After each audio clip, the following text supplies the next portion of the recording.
Prioridad daw ni US President Joe Biden ang alyansa ng Pilipinas at Amerika sa gitna ng issue sa Indo-Pacific region. Yan daw ang mensaheng gustong ipahatid ni Biden kaya ipinadala si US Secretary of State Antony Blinken sa Malacanang. Sabi ni Blinken sa Pangulo, higit pa sa tibay ng bato ang alyansa ng Pilipinas at Amerika.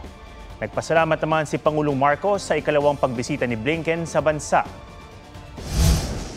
I hope that all these efforts you're making are met with some success because it is of great importance to us.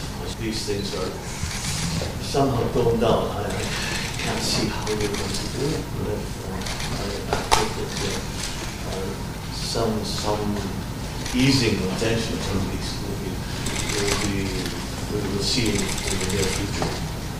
Our focus, our engagement, our commitment to the Indo-Pacific writ large and to the relationship, the alliance between the United States and the Philippines in particular is more than rock solid. It's an absolute priority for President Biden.